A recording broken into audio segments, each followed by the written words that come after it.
लेकुराचे हित वाहे माऊलीचे चित्त ऐशे कैवल्याची जाती करी लाभावीन प्रीती पोटे भार वाहे त्याचे सर्वस्व साहे ऐशे कैवल्याची जाती करी लाभावीन प्रीती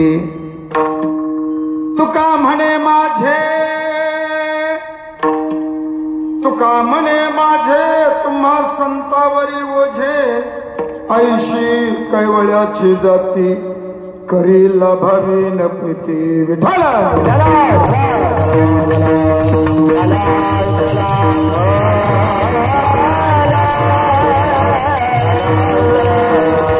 वक्रतुंड महाकाय सूर्यकोटे समप्रभा निर्विघ्नं कुरु मे देव सर्वकार्येषु सर्वदा वसुदेव सुतं देवं कंसचाणूरमर्दनं देवकी परमानंदं कृष्ण वंदे जगद्गुरु महायोगपीठे तटे भीमरत्यं वरं पुंडरीकाय धातुं मुनीन्द्र समागत्य तिष्ठन्त महानन्दकन्दं परब्रह्मलिङ्गं भज पाण्डुरङ्गकारो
पांडुरंगा करू प्रथम नमन दुसरे चरण संताजिया त्यांच्या कृपादाने कधीच विस्तारू बाबाजी सद्गुरु दास तुका जयांची केली स्मरण होय सकळ विद्येचे अधिकरण तेच वंदू श्री गुरु चरण ते नमस्कार आता वंदू रंग भूमिका कीर्तने उभी होती लोका टाळ मृदंग श्रोते देखा तया माझे नमन दंडवत ऐशे नमन करणे सकळा हरिकथा बोलितो बोबड्या बोला अज्ञान म्हणून आपल्या बाळा चालवे सकळ नाम म्हणे नमो ज्ञानेश्वरा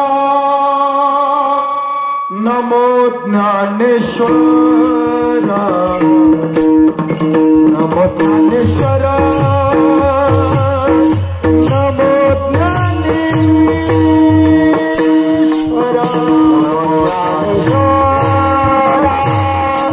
नमो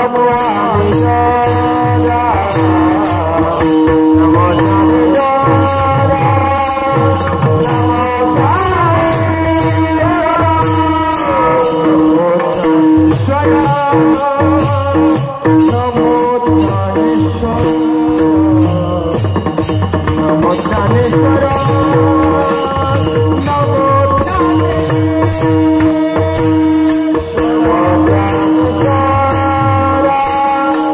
नमो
शिवा विनंती माझी वाणे तुझे वर्ण्य गुणनाम ऐशे दे प्रेम काही कळा नमो सद्गुरु तुकया ज्ञान दीपा नमो सद्गुरु सच्चिदानंद रूपा नमो सद्गुरु भक्त कल्याण मूर्ती नमो सद्गुरु भास्कर पूर्ण कीर्ती मनुष्याकृती रागवे ख्याती केली शिला शिखरी सागरी तारी येली तुका स्वामी हा पूर्ण ब्रह्म प्रकाशी जळी रक्षिले निर्जीवा कागदाशी महाराज हा जन्मला मृत्यू लोकी तुझी उपमा नाटळे इह लोकी भवशंदुशी बांधिला शे तुझेने अनाथादिना कारणे तू कयाने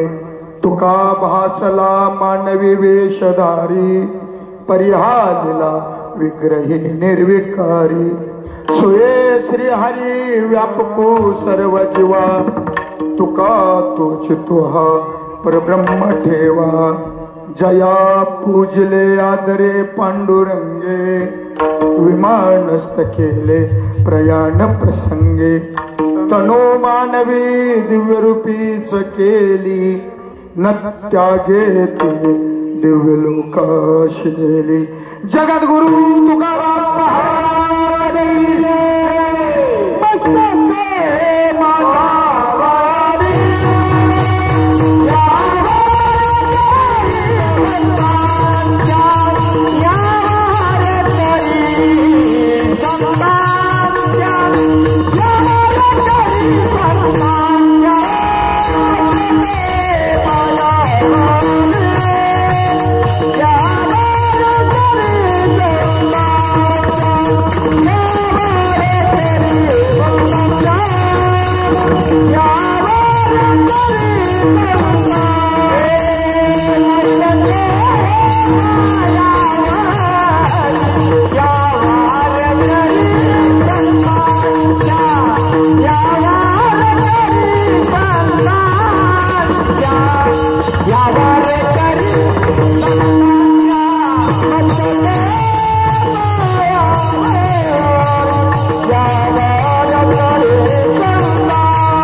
वचनायका कमलापती मध्ये रंकाची विनंती कर जोडितो कथे काळी आपण असावे जवळी शरण शरण जे हनुमंत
लेकुराचे हित जाणे माऊलीचे चित्त ऐशे कैवळ्याची जाती करी लाभावीन प्रीती प्रस्तुत प्रसंगी भगवंताच्या कीर्तन रूपी शिवेसाठी निवडलेला अभंग देहू निवास असणारी वैराग्याचे मूर्तिमंत पुतळे जगद्गुरु तुकोबाराय यांचा 4 चरणाचा अभंग असून या अभंगातून जगद्गुरु तुकोबाराय माझ्या संतांना आईची उपमा बहाल करतायत विठ्ठल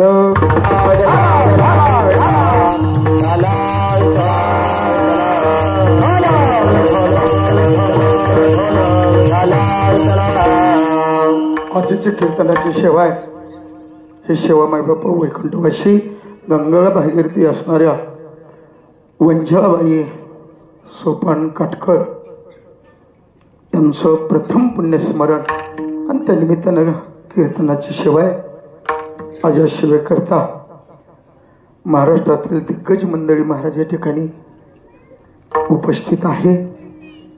हरिभक्त परायण ज्यांना गान कोकिळा म्हटलं जातं, गायनाचार्य नाही तर महाराज गायनाचे महामेरू असणारे माझे लवंगचे तानाजी महाराज कदम, तसेच आपल्या जवळच्या हनुमंतवाडीचे असणारे माझे सचिन महाराज देशमुख, आपल्या गावचे असणारे आदरणीय भास्करजी पाटील, माझे बाबुरावजी काशीद, तसेच या गावचे कीर्तनकार असणारे संजय महाराज, दुसरे कीर्तनकार आपल्या याच काटकर वस्तीवर नवीन कीर्तनकार तयार झालेले माझे सागर महाराज काटकर, माझ्या दहीगावची असणारी ज्ञान मंदिर वारकरी शिक्षण संस्थेचे विद्यार्थी, दुसरे माझे पांडुरंग वारकरी शिक्षण संस्था बरोबर ना हनुमंत तुकाराम महाराज वारकरी शिक्षण संस्थेचे माझे गुरु महाराज कुंभार यांचे विद्यार्थी, तसेच पक्वादाचे सम्राट असणारे नुसते सम्राट नाहीत महाराज, तर ज्यांची ख्याती आळंदीमध्ये आता केली जाते आणि तुमच्या सर्वांच्या माहिती करता सांगतो बरं का तानाजी बा, तो वाजवणारा जो मुलगा आहे तो धनंजय महाराजांचा धाकटा मुलगा आहे, पुतण्याच माना की आमचा हा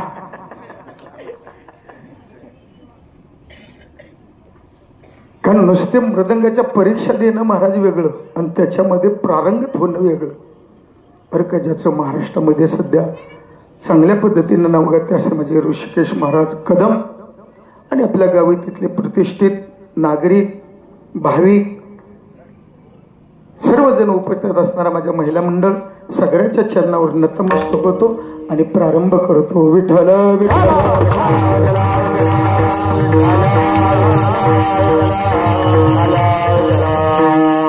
फक्त जी गोट्यात बसला ते का नाही जरशी बसे तेवढं गडी मंडपात या पाहुणे रावळी कोण असाल तर या. तुम्हाला काय जरशारा काय नाही आणलं, तुम्ही कीर्तनाला आला. उठा उठा उठा उठा पट दिशे उठा. या आत येऊन बसा.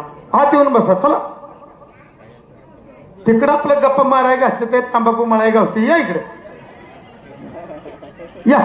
कालच त्यांनी जरशा धुतले ते. या या इकडे. विठ्ठल विठ्ठल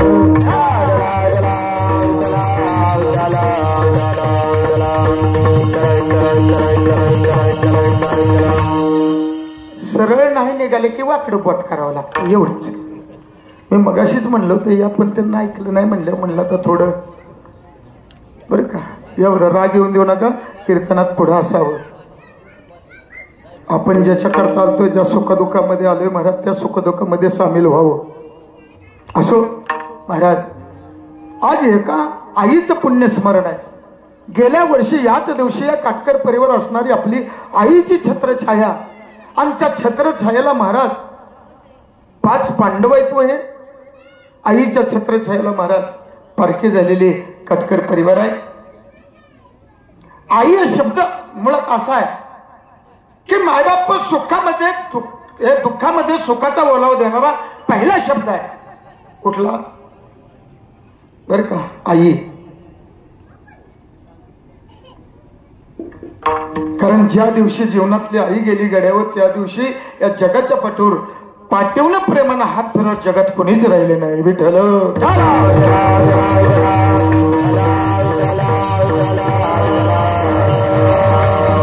कारण त्याच आईची उपमा माझ्या जगद्गुरु तुकोबारायांनी संतांना द्यावी. बर का याला कारण आहे. का आईची उपमा संताला द्यावी. आईचं अंतःकरण आणि संतांचं अंतःकरण एक आहे. आईला लेकराविषयी कळवळा निर्माण होतो तसाच माझ्या संतांना तुमच्या माझ्याविषयी महाराज कळवळा निर्माण होतो. संतांचा कळवळा सांगतोय का. बुडत हे जगाला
बर का. बुडत हे जन न देखेवे डोळा येतो कळवळा म्हणून या.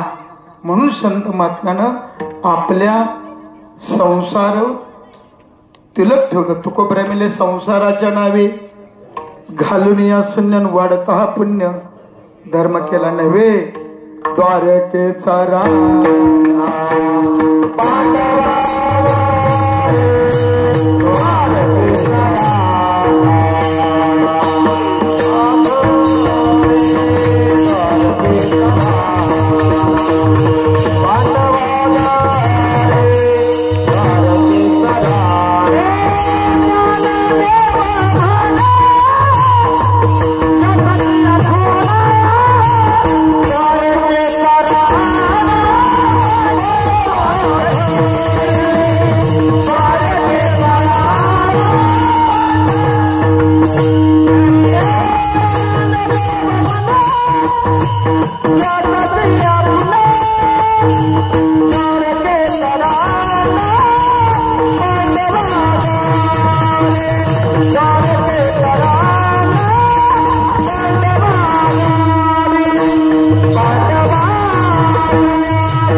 भगवंतानं देखील भक्ता करता आपलं संसार नाही केला कृष्ण परमात्म्यानं, पूर्ण आयुष्य पांडवाच्या घरी घालवलं.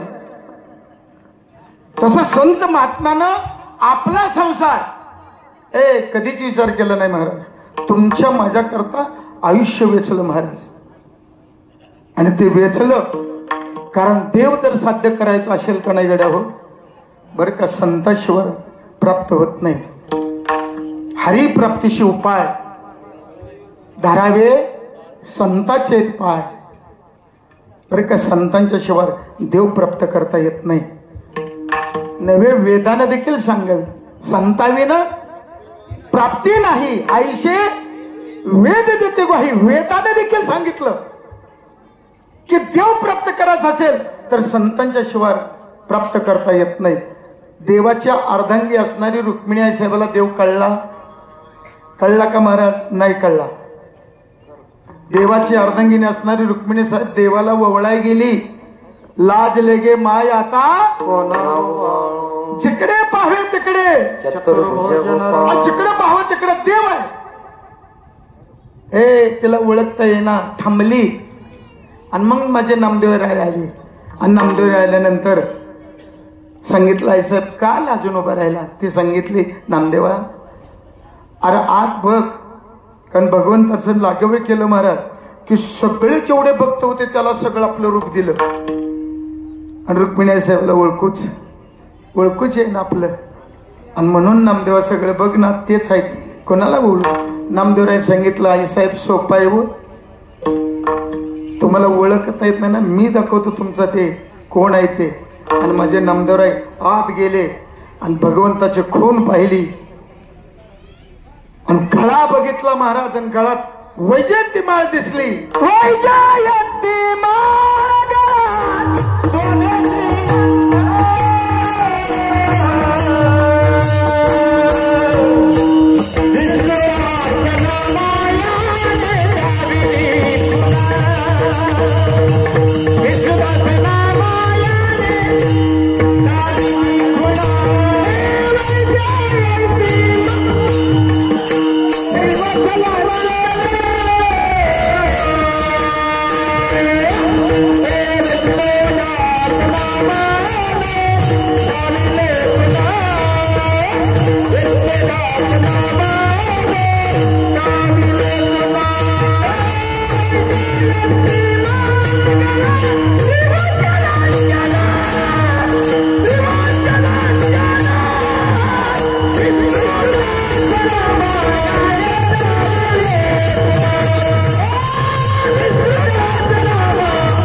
भगवंताची वैजयंती माळ गळ्यात पाहिली.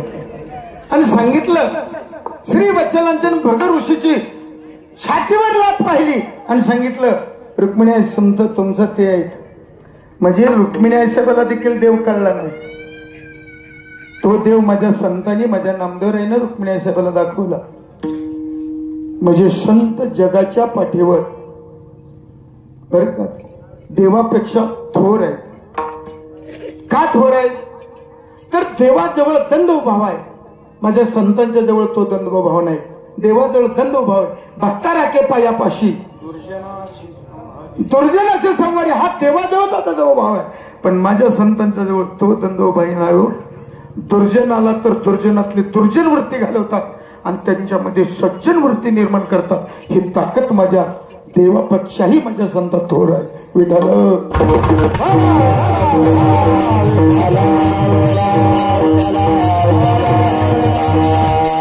तोच कळवळा माझ्या आईच अंतःकरणामध्ये आहे.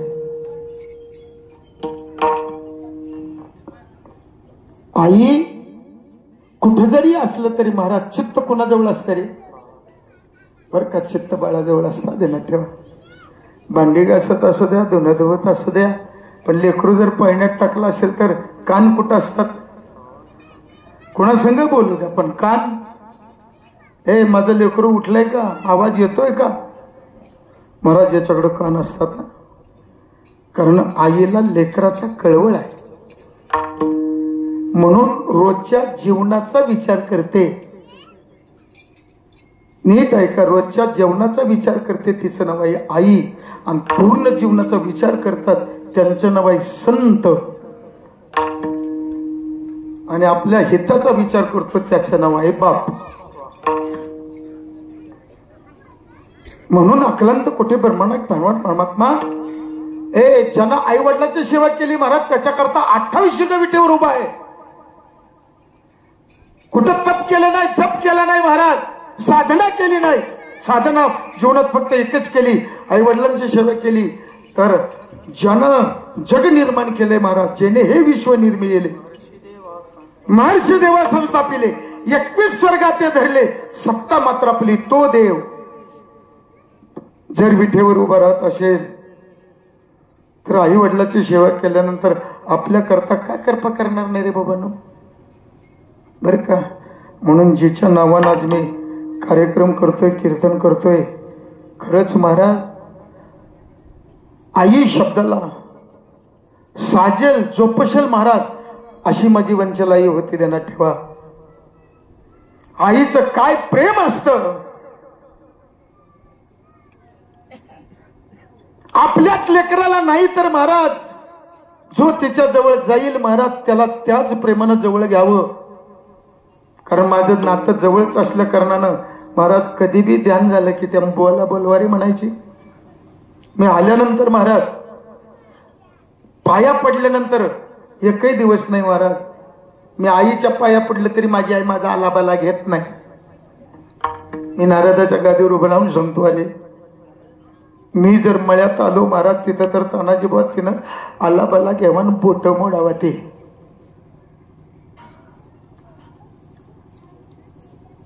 महाराज माझ्या लेकराला जर दृष्ट झाली तर नको ते आई उपचार करते महाराज. असे पोरं पोटी जन्माला आलेत महाराज, बर का. आळंदी पासून पंढरपुरापर्यंत महाराज माझ्या मारुतीनं नाही तर महाराज दिंडी काढली आहे.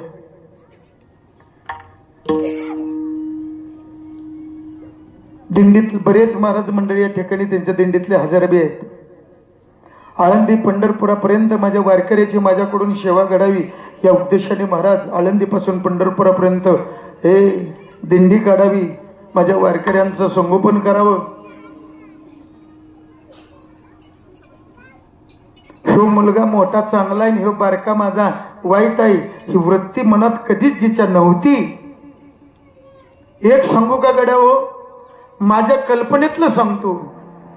5 सुनाईत, पण आयुष्यात कधी ती माझ्या सुनाईत म्हटलं नाही. मला त्या सुना बसून ऐकतायत. जेवढं लेकीवर प्रेम करावं तेवढंच मायबाप सुनेवर जिनं प्रेम केलंय, बर का. नाहीतर सासू या शब्दाचाच अर्थ आहे जे कधी सुनाच्या डोळ्यातलं आसू आटू देत नाही, तिचं नाव सासू, बर का. पण कधीच सासूपणाचा जिनं बगडा आयुष्यामध्ये महाराज केला नाही. लेकीला जेवढं प्रेम दिलं महाराज तेवढं पाचीही सोनांना जिनं प्रेम दिलं. कारण एक सांगू का, सासू मेल्यानंतर सून कधी रडत नाही. तुकोबरायचं मत आहे, सासूसाठी रडे सून भाव अंतरीचा, आणि भावनाचा भाव अंतरीचा भिन्न. सासूसाठी सून रडते पण अंतरीची भावना, अंतयात्रा निघाली वारा घालत निघाली. आणि जांभळाचा दिवस रडतच म्हणली काळ निळ गा काळ निळ, दुसरी म्हणली जाता येळ ग. बर का. आता काय सांगू भावना तुम्हाला त्याची. कारण सासूविषयी मला तर रडणारी, बर का. कारण सासूनं जर लेकी सारखं सुनाला वागवलं तर महाराज खोटं नाही सांगत, सून देखील लेक बनली जाते. म्हणून आपलं मोठेपण, आपल्या माहेरचं मोठेपण लेकीने सांगावं. मी काय म्हणलं लक्षात आलं काय गड्या हो, आपल्या घरात जी बाहेर गेली सून येते तिनं आपल्या घराचं मोठेपण बाहेरला सांगावं. कशी असू द्या आई, कितीही दुःख असू द्या, लेक कधी आईला सांगत नाही आई माझं असं वाटोळं चाललंय, कधीच नाही. उलट आईने विचारलं ताईडे तुझं कसं आहे ग, ती म्हणते आई गावातल्या एकाही लेकीचं इतकं माझ्यासारखं सुंदर नाही ग, इतकं माझं चांगलं आहे. कारण तिला माहित आहे माझ्या आईला जर मी माझं संकट सांगितलं तर रात्रंदिवस माझी आई झुरल्याशिवाय राहणार नाही. म्हणून अंतःकरणातलं दुःख कधीच लेक आपल्या आईला सांगत नाही, पण बापाला सांगितल्याशिवाय राहत नाही. बाप जर म्हणला कसं काय गती म्हणते बाबा तुम्ही माणसं म्हणून दिलं हो, पण ते माणसं नाहीत हो. आई बाप जरी असलं तर लेकीचं अंतःकरण फार वेगळं आहे महाराज. आणि तेच अंतःकरण सुना जर आपल्या सासूला सांगत असतील, अंतःकरणातलं दुःख महाराज त्यांना आपल्या सासूला सांगावं. अशी त्यांची सासू नव्हती तर महाराज ती आई होती. आणि त्या आई करता महाराज मी अभंग घेतलाय की जी आई लेकरा करता काय करते. अभंगाच्या पहिल्या चरणात लेकराचे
अरे का अर्ध नाही ठेवायचं कधी. लेकराचं हित आई पाहते. तुकोबराईनं तीच उपमा माझ्या संताला दिली. कारण संताने देखील आपलं हित पाहिलं. तुम्हा झोपलेल्या जीवाला संतांनी जाग केलं. जगजोगी जगजोगी जाग जाग बोलती. कशा करता ऐका. उठा जागे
संतांनी सुखी व्यथा जन्म काढला. संत महात्म्याने जाग केलं. आणि आई आपल्या लेकराचं हित पाहते नवी. एक सांगू का गड्या जाता जाता आई बापाचे पुण्यही असेल तर ही लेकरं सात्विक जन्माला येतात महाराज. हे वय देखील नाही लेकरांचं टाळी घेऊन उड्या मारायचं. धन्य माता पिता थयाची. म्हणून आई बापाचे पुण्य लेकरू सात्विक जन्माला येतं. आणि खरी आईची जर पुण्य असेल तर आई जी उभं राहिलेत ना माझ्या संस्थेतले लेकरं महाराज ही लेकरं घडली जातात. आई गर्भात देखील आईनं महाराज एका आईने तर गर्भात लेकराला संस्कार केले. रामायणासारखे महाभारतासारखे डोस गर्भात असताना माझ्या जिजाऊ साहेबांना महाराज दिलं. त्याचा परिणाम स्वराज्य निर्माण करता पूर्ग जन्माला शिवनेरीवर शिवनेरीवर शुभ जन्माला राजाचा अधिपती राजाचा शिवपती दैवत छत्रपती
तो राजा जन्माला आला. म्हणजे चांगले लेकर पोटी जन्माला न करता तुकोबराय सारखा मुलगा पोटी जन्माला न करता माझे कणकाई माते बोलोबा बरोबर पंढरपूरला आली. शपथ घेतली होती. मी बोलणार नाही, तुमची शपथ घेतील, पांडुरंगाची शपथ घेते. पण देव असा आहे किती बी घुमू द्या. देव झाड बोलतं केल्याशिवाय राहत नाही. पांडुरंगाची शपथ आहे ती बोले ना गप चालली. पुरुषाची बारी इकडं बायकाची बारी इकडं. आणि पांडुरंगानं बडव्याचं रूप धारण केलं आणि अभिषेकाची थाळी हातात घेतली आणि अभिषेकाची थाळी घेऊन देवाला सुरुवात केली. थांबायच्या पुढं आता जे ते येतं सांगताय म्हणल्या पुढे जायचं आणि हे काय करायचं 100 वेळा जायचं आणि कणकाई मच्छाचा दंड धरायचं त्याला हे माशा चाल पुढं. 4-5 वेळा झालं सण करल माणूस. 6व्या-7 वेळेस कणकाई मच्छाला सणच होईना. हे माशे चाल पुढं. ते म्हणले बाहेर या सारखा येते मला चल पुढे म्हणते. मग तर जायला जागा आहे का कारण फुटले ना म्हणाव. हे टाकली बाई शेवट बडव्यानं सांगितलं आई माझं कामच आहे. गप बसले काय बोलली नाही.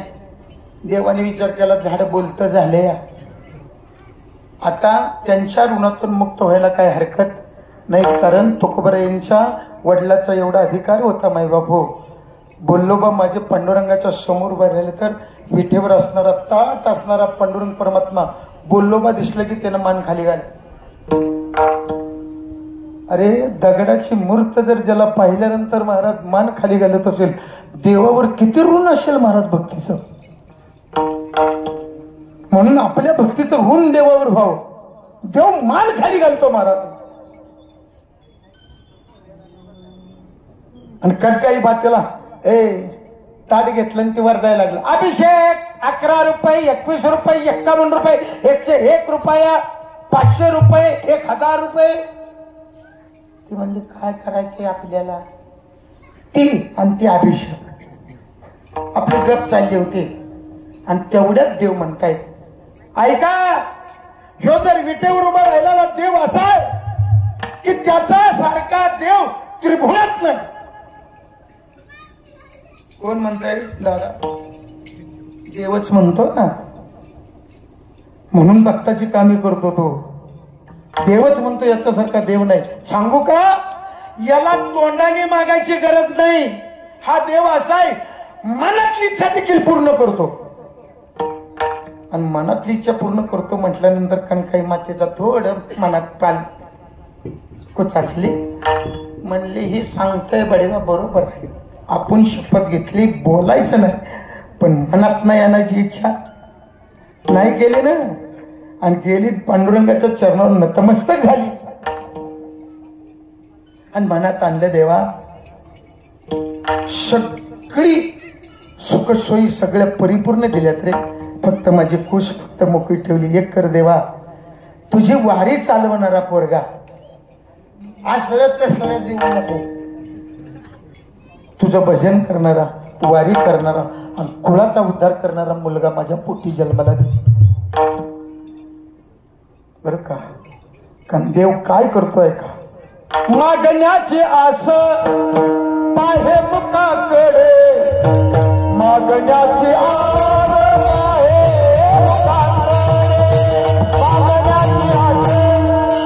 पाहे मुखाकडे मागण्याची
केलेली इच्छा पूर्ण करतो रे महाराज.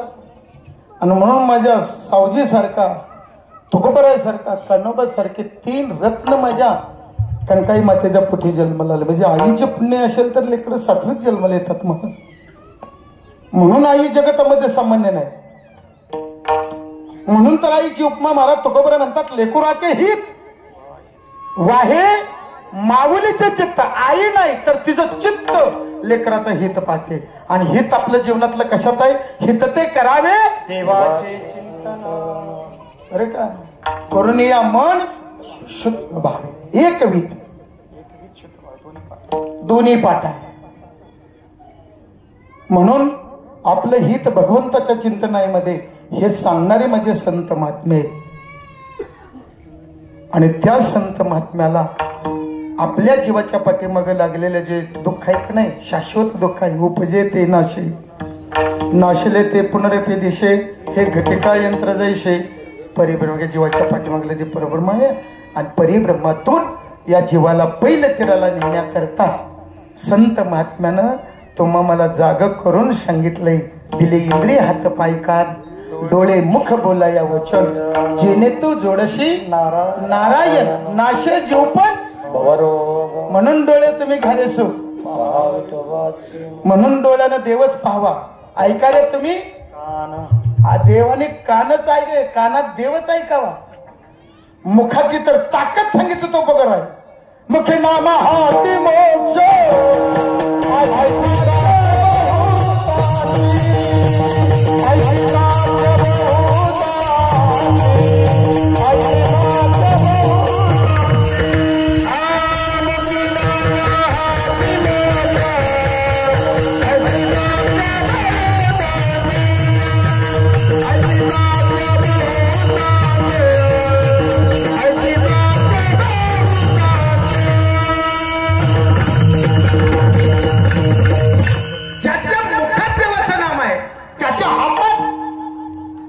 मोक्ष आहे. कारण तुकोबरायचंच मत आहे. हरी आला आता हाता मग कैशी हे महाराज म्हणले मग कैसे भाई चिंता. हे हातात जर देव आला तर भ्यायचं काय काम आहे का? म्हणून दादा हातात देव येतो, अंगात नाही. हातात ज्याचा येतो त्यालाहीच राह. त्यालाही असलं लागत नाही, त्याला टिपर लागतं. डिम पांग बस नको. नाही तर एखादा उठायचा, तुझा बी घाणा आणि माझा बी घाणा. असला शांत दर बरा नाही तर धपात तुडवत याचा म्हणाचा चल बाजाव. वयाच्या 11 वर्षापासून ह्यात अजून स्वप्नात दादा देव येणार. रोज कीर्तन हाणतोय, कशाचं वाटोळ झालंय काय सांगावं. स्वप्नात देव येणार पळू पळून. ऍक्सिडेंट देखील झालं बाबा.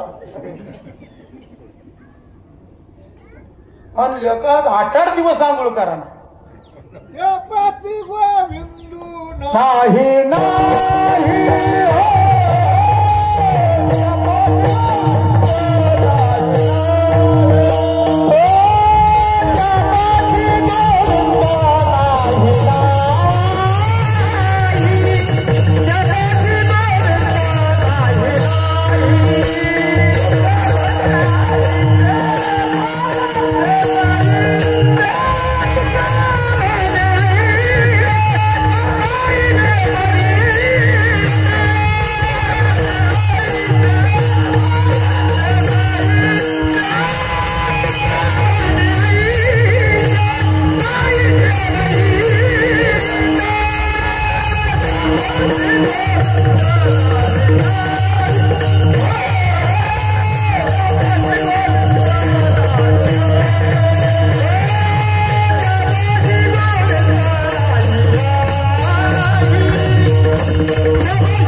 आपल्या पोटाची रडते मागे तसे द्यावदा नाही रे. काही सोंग करून देव प्राप्त करता येत नाही महाराज. व्यसन करून कुठं देव प्राप्त करता येतो का रे? नाही ना. आता गयाला जाणार आणि बघा तिथं काय सगळं साधू आहे तर असं नाही. व्यसनानं जर देव प्राप्त करता आला असता, नाही येत रे बाबा, तर कबीर महाराजांनी त्याचा निषेध केला नसता. दारू गांजा मत पियो यारो, अक्कल गुम हो जाती है. दारूनं गांजानं अक्कल जाते महाराज. आता सगळंच गडी तिथलं बंबोल यायचं. नाही ऐकलं का नाही तर, आणि खोटं वाटत असलं तर जावं आता ट्रिप निघाली या. तू स्वतः बी हाणत नाही तर बम बोले तिकडे वाले कैलाश के राजा चिलिंबर आहे ताजा, तू बिदल दाखले आजा डुडुम डुडुम डुडुम. अरे आता गांजा उडून कुठे देव प्राप्त होतो. ही देव आपल्यात म्हण आहे जुनी गाडगे बघा दादा, माहित असली तर. आई तुम्हाला माहित आहे बघा, दारुड कुठं वकल, गांजाडी कुठं बहकल,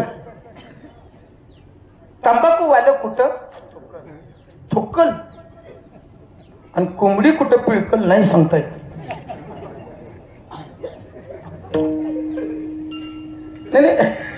या जातीचा भरोसाच नाही. कुण्या वाढावं हे तर अक्कल पाहिजे. टेलर होते, टेलरच गांजा हाणत होत.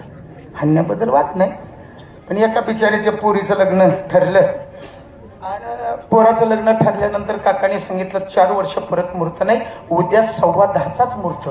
आता उद्या 10:15चा मुहूर्त म्हणल्यावर येणाऱ्या पाहुण्याने पोरीकडच्या सांगितलं आमची सगळी तयारी आहे, तुमची तयारी असलं तर उद्याच लाव. ती म्हणली चालतंय उद्याच येतो. आणि गेली पाहुणे हलून. त्यांनी तयारी तिकडे लग्नाची केली. तोपर्यंत मुलाची आई होती, त्याने विचार केला भावाने नवी साडी आणलेली लग्नात नेसाईल, पण म्हणली चोळी तरी नवी असावी. म्हणून जुनी चोळी घेतली, कापड दुकानात गेली, चोळीचा खण घेतला, टेलर पशी आली, आणि टेलर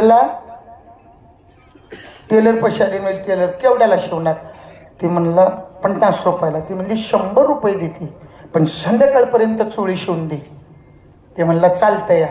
तिनं ती जुनी चोळी घेतली, त्याच्यावर माप घेतलं, ते खण कापला आणि शिवाय बसलं. ती शिवत होता आधी शर्ट, सगळा शर्ट शिवला होता, फक्त कॉलर लावायची राहिली. ती म्हणली तशीच ठेव, पण माझी चोळी शिव. यानं तसाच वेळ शर्ट बगलाला काढलं. सगळी चोळी शिवाय घेतल्यावर ही शंकर सोसायटीतलं 7 गडी आलं.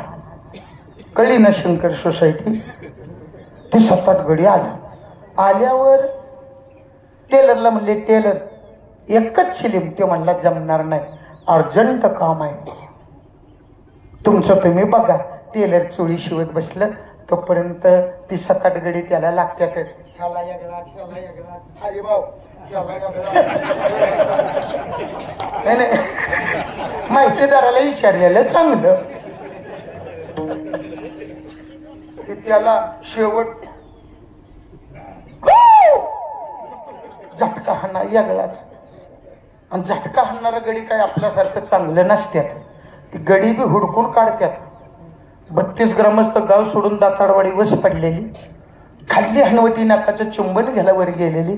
असलं डंगर गाठते ती. मग डंगर बी इतकं अनुभवी असतं, जे झटका जी देतं का ना जाळत बाहेर, तसा त्याचा वास टेलरच्या नाकात घुसला. आता दादा ज्याला व्यसन आहे त्याच्या तोंडाला पाणी सुटलं, टेलरच्या तोंडाला पाणी सुटलं. ती मिशनीनं उठलं आणि त्या गाड्यांना म्हणला एकाच चिलीमा एकच. म्हणजे बस एकच हाण. आणि जी बसल्यावर टेलरनं 7 चिलमी हाणल्या आणि टेलर बाह्याकलं, उठलं आणि चोळी शिवाय बसलं. पट्ट्यानं सगळी चोळी शिवली, पण शर्टाला जी कॉलर लावायची ती चोळीला लावली. आणि चोळीला कॉलर लावली. संध्याकाळी शाळेतनं मुलगा आल्यावर नातू आल्यावर तिने म्हणजे पेंट्या फॅपशीला 2 रुपये. टेलर कंट चोळी. फॅपशीवाली पोरग पळालं गेलं. म्हणला टेलर चोळी. टेलरनं पेपरात गुंडाळलेला गटात तसाच वेळ दिवळीतला काढला आणि लेकराच्या हातात दिलं. पोरग पळतच आलं. म्हणला आजी चोळी. मग आता ह्या शिनीनं बघायचं का नाही? नवी शिवली म्हणजे आपल्या मापाची आहे का नाही? ती म्हणली जुन्या चोळीच्या मापाव शिवली म्हणजे येईल उद्या लग्नात घालाय. टाकली पेटाडात. दिवस उगवायला वराड तर गेल्या गेल्या सुपारी साखरपुडा हळद आणि सवादाचं लग्न म्हणत तर 10 वाजल्या. तवर काका वरडायला लागलं, नवरी मुलीच्या मामानं नवरी मुलीला स्टेजवर हजर करा, लग्नाचा मुहूर्त जवळ आलेला आहे. आता ही वरमाय सगळं घेणं देणं तिच्याकडे. भया म्हणले शेवटचा आशीर्वादात 4 तांदूळ तर लेकराच्या अंगावर पडावा तर. आणि म्हणून व भावाने आणलेली साडी नेसली, गडबडीनं चोळी घातली आणि मंडपात आली. पर सासू झाल्या ह्यांना कुठला लाकवा भरतो राम जाणं. काय कुठं बी उभं राहत नाही त्या, जिथं रुकवतात तिथं सासू आणि हलते त्या. आणि ती कपाटापाशी उभा राहिला लागला हलायला. आता हलाय लागल्यावर आपली मैत्री लगेच जमत नाही, पण ह्यांची मैत्री लगेच जमते. डब्बी निघाली का नाही?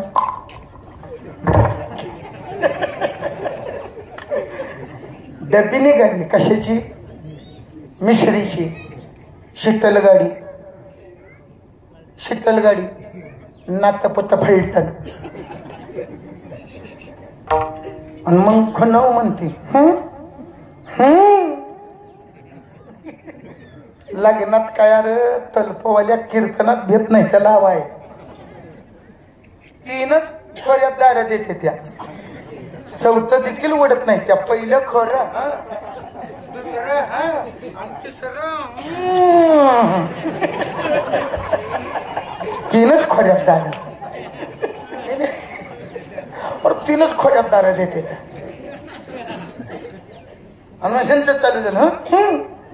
मग ती म्हणली तुम्ही कोणीकडचं? ती म्हणली आम्ही नवरदेवाकडे. ती म्हणली तुम्ही? आम्ही नवरीकडचं. आणि झाली मैत्री. मग नवरीकडचं नवरदेवाकडच्याला विचारलं, नव आमच्या शकोचं शास्त्र कोणचं? ती माझ्यासारख्या फेटा बांधून गेटर उभा होतं. या मंडळी, या पाहुणे मंडळी, या दादा, या साहेब, या दादा, या अण्णा, बसा, या भजनी मंडळ आपलं ते तिथं उभं होतं. तेव्हा तिथे आहे का नाही उभा ती फेटवाला? तिकडे नका बघ, मी इकडचं सांगतोय.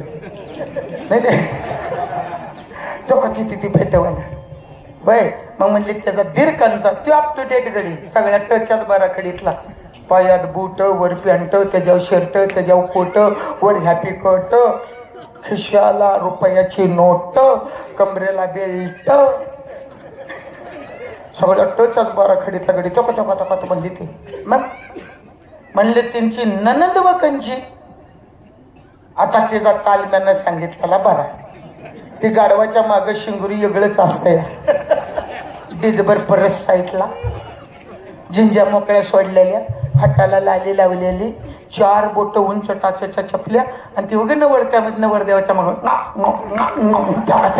त्याची पुरी.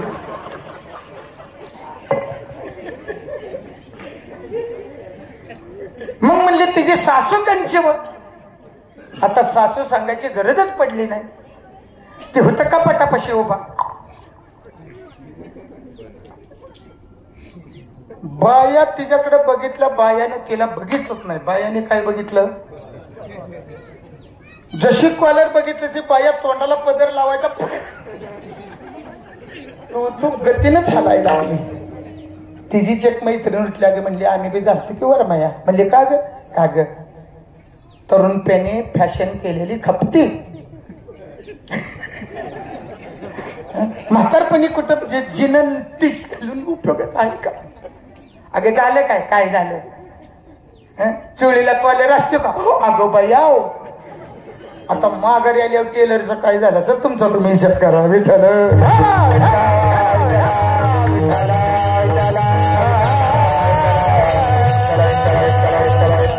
व्यसनाने देव प्राप्त करता येत नाही. साधू संतांचं व्यसन एकच आहे, विषयात त्यांचा झाला.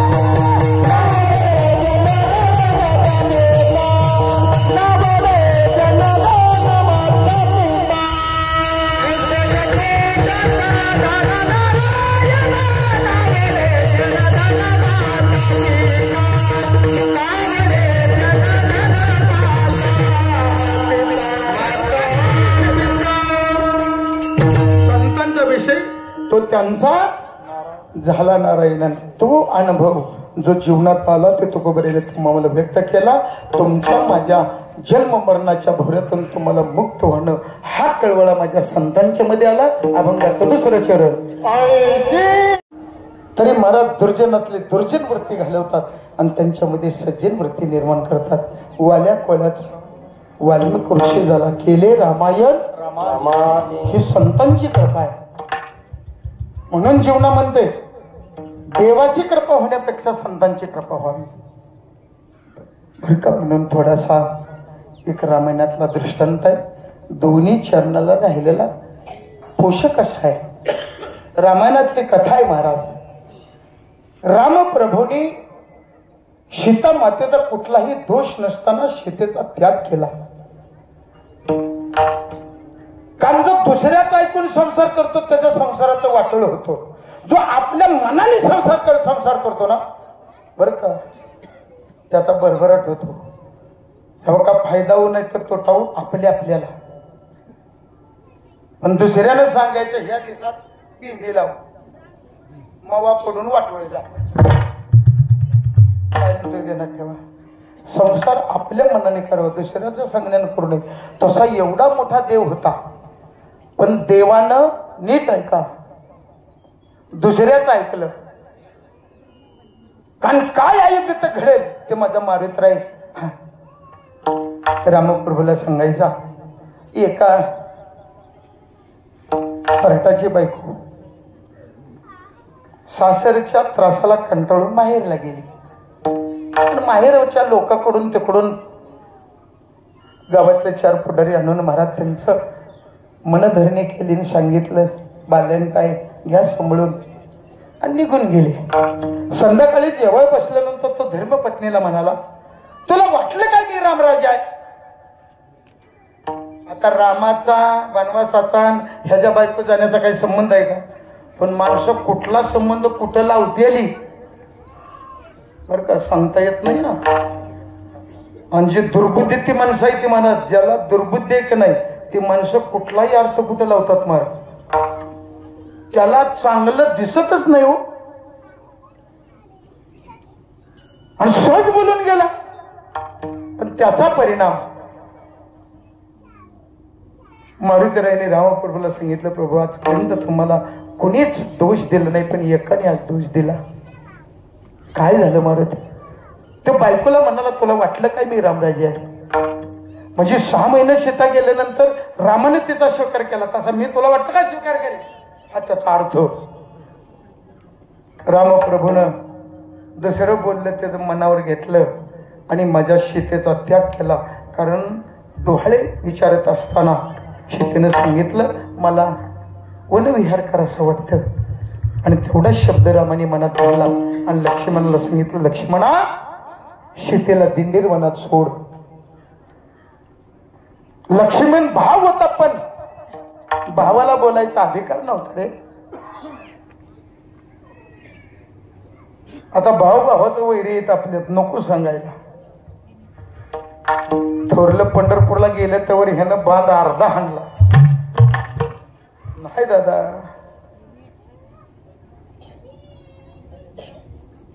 लक्ष्मणाने आज्ञा समजली तो रथ अयोध्येहून महाराज फलटण पशी आणला. फलटण पशी आणि फलटणच्या पुढे गेल्यानंतर वेळ झाली महाराज म्हणून त्या गावाचं नाव वेळुशी आहे. तिथं जंगल होतं पहिलं महाराज. आता जो कारखाना आहे का नाही कारखान्याच्या पुढे दादा दरीत लक्ष्मणाने रथ थांबवला. सीता मातेला गाढ झोपून दिलं आणि रथ घेऊन अयोध्येला गेला. ब्रह्ममुहूर्तावर माझी सीता जागी होऊन पाहते तर किर अंधार आहे. लक्ष्मण भाऊजी नाहीत रथ नाहीत. घाबरली. 7 महिन्याची गरोदर आहे आणि घाबरलेली सीता माता तसल्या काळोख्यात हाका मारायला लागली. लक्ष्मण भाऊजी मला सोडून तुम्ही कुठे गेला हो. पण तिचा आवाज महाराज वृक्ष वेलीशिवाय दुसरं कोण ऐकत नव्हतं. पण काही ब्राह्मण कन्या यज्ञ करता कष्ट गोळ्या करण्याकरता जंगलात फिरत असताना त्यांना तो आवाज ऐकला आणि सीता मातेजवळ गेले. बाई तू कुठली इथं कशी आलीस, तिची हकीकत जाणून घेतली आणि तिनं सांगितलं रडू नकोस, आमचे गुरुजी एवढे कृपाळू एवढे दयाळू आहेत, लेकीसारखं सगळं तुझं करतील, आमच्या बरोबर चल. आणि त्या ऋषिकन्या तिला घेऊन महाराज वरती डोंगरावर गेल्या, ज्याला आपण सीतामातेचा डोंगर म्हणतो. आत्ताचा गेलेल्या सणाला महाराज बऱ्याच इथल्या आपल्या गाड्या करून जाते त्या सीतामाईच्या डोंगराला व्यवसायला. तो सीतामाईचा डोंगर कुळक जायच्या शेजारी वाल्मिक ऋषी तप करत होते. महाराज घडलेली सर्व हकीकत सांगितली. वाल्मिकाने ओळखलं ज्याचं जन्माला याच्या जे आपण चरित्र लिहिलंय तो राम, त्याची धर्मपत्नी आहे, तिचं संगोपन केलं, बाळंतीण झाली, सूर्यासारखी तेतिप्यपान हुबेहूब सीतेसारखी दोन जुळी झाली आणि त्याचं नाव महाराज लवंकुश ठेवलं. लहानपणीच सर्व विद्यामध्ये परारंगत केलं. जशी महाराज लेकरा एक पक्वाद गायना करता संस्थेमध्ये दिवस काढतायत, लहानपणी प्रारंगत केली, सगळी शस्त्रास्त्रामध्ये परारंगत केली. इकडे रामानं अश्वमेघ यज्ञ केला, त्याचा घोडा फिरत फिरत फलटण परिसरात आला. ही पोरं जंगलात फिरत असताना त्यांना तो घोडा धरला आणि बांधला. त्याचं संरक्षण करण्याकरता शत्रुघ्न होता. कुणी घोडा बांधला, समोर ये. त्याच्यातलं लवंकच दोघं समोर आले आणि घनघोर युद्ध झालं. दोघांनी मूर्छित पडलं शत्रुघ्नला. आणि ही बातमी वाल्मिकाला कळल्यानंतर ते कमंडल घेऊन आले. गुरुजी आल्यात बघितल्यानंतर पोरं पळाली आणि आपल्या आईच्या पाठीआड जाऊन लपली.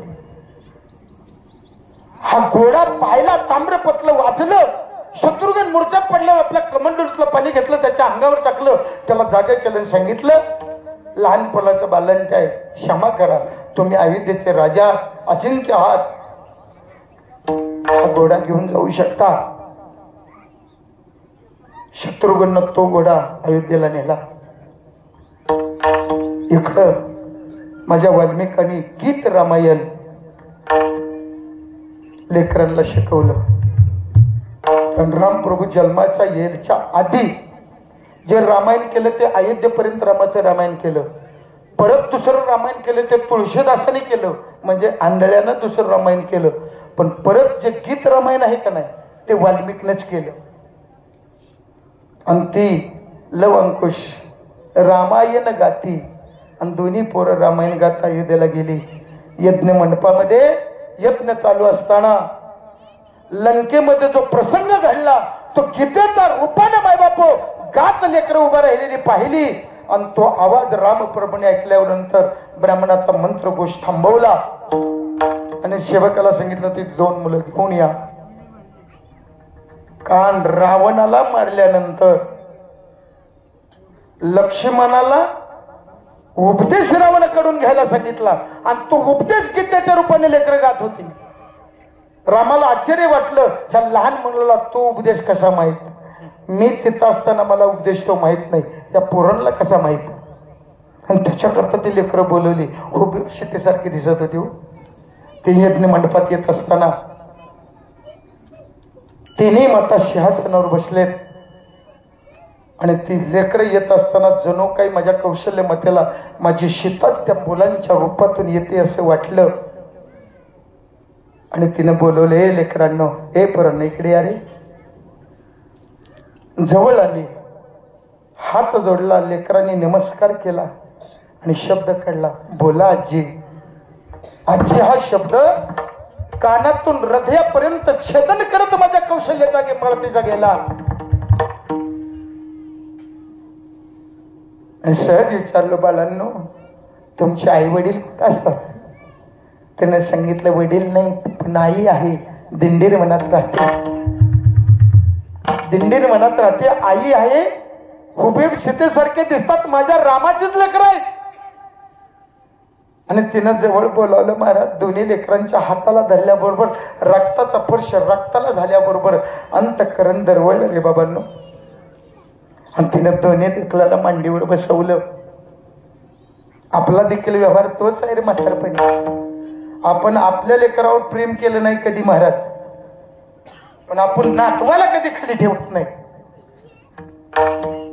ठेवत नाही. आता तुम्हाला दुसरं काय सांगू, कोण आहे महाराज नातवाला नेत नाही. आबा जाता का नाही रोज शाळेत नातवाला घेऊन? तुमच्याला नेत का कवा? अहो नाही, कुठलं प्रेम असेल ते असेल ना. तू तर मांडीवच घेऊन आलायस. नाही नाही, नातवाचं प्रेम आहे, ध्यानात ठेवाय. कुठलं प्रेम असेल ते असेल.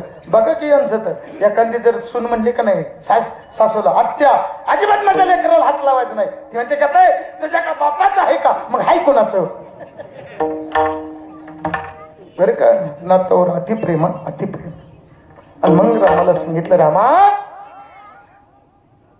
या लेकरांच्याही दिंडीर मनात वाल्मिक ऋषीचे तर तिला घेऊन येण्यामध्ये. आणि मग सेवकाकडून पत्र लिहिलं, वाल्मिक ऋषीला लिहिलं. त्या सीता माता आणि वाल्मिक ऋषी रथात अयोध्येला आले.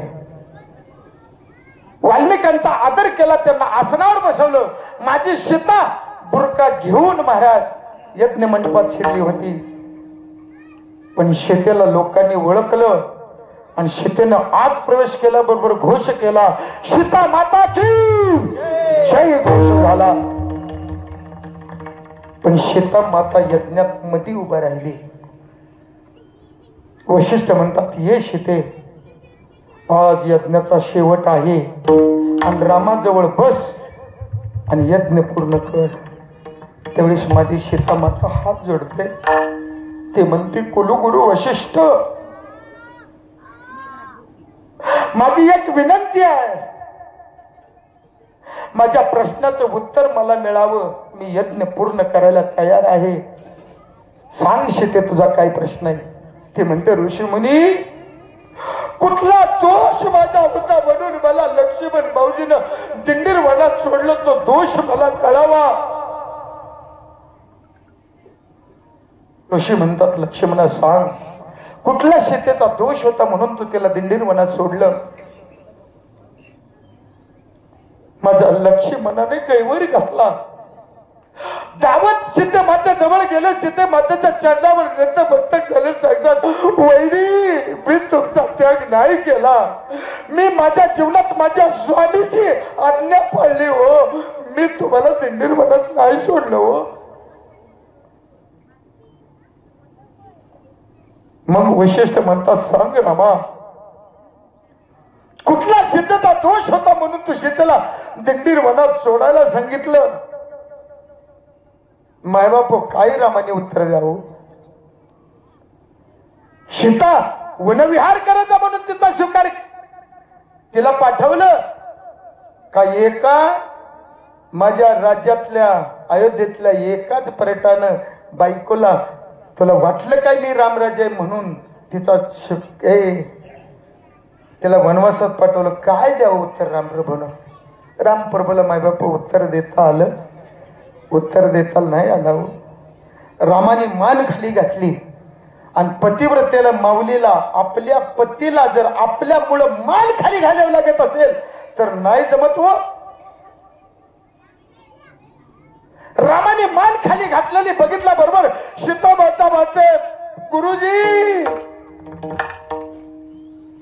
रावणानं मला 6 महिने लंकेत नेलं, इतका माझा छळ केला, त्रिजने नको तो माझा छळ केलाय, पण मला दुःख झालं नाही, कारण माझा दोष होता. मी रावणाला हसली होते हो. पण आता काय माझा दोष मला कळावा, त्याच्याकरता, त्या प्रश्नाचं उत्तर मिळवण्याकरता जर मी हात जोडून विनंती केली असेल आणि त्या प्रश्नाचं उत्तर देण्याकरता जर माझ्या पतीला समाजात मान खाली घालावं लागत असेल तर नाही गुरुजी, मला त्या प्रश्नाच्या उत्तराची गरज नाही. माझ्यामुळे जर माझ्या पतीला समाजात मान खाली घालावं लागत असेल तर मला उत्तराची गरज नाही. पण नाही व मला सण होते, आता नाही सण होत. आई नाही ग, मला सण होत. ये ग, तुझ्या कुशीत मला घे ग.